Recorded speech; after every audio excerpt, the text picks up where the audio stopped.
Proper fraction. A rational fraction nx over dx with dx equals to not equal to 0 is called a proper fraction if the degree of the polynomial nx in numerator is less than the degree of the polynomial dx in the denominator. Its mean, a rational fraction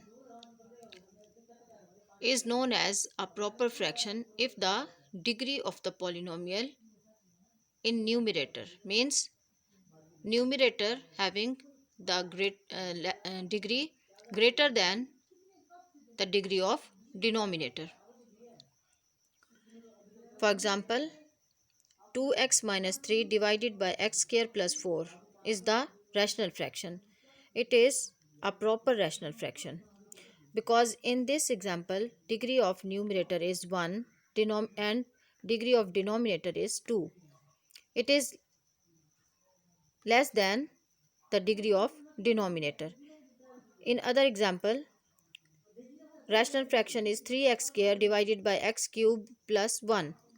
In this example, the degree of numerator is less than the degree of denominator.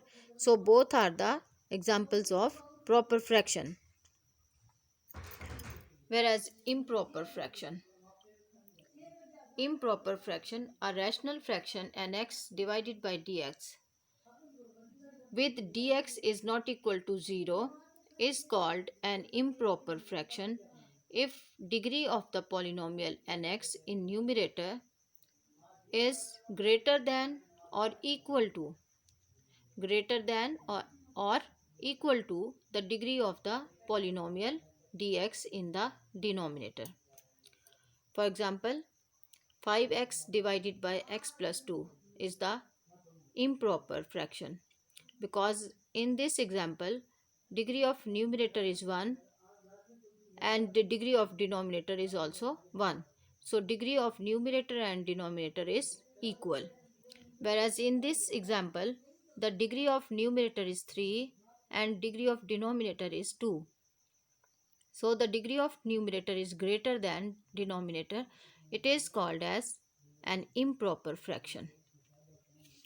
The difference of these two fractions is this: the degree of numerator in proper fraction is less than the degree of denominator, whereas in improper fraction degree of numerator will be equal to denominator or greater than denominator.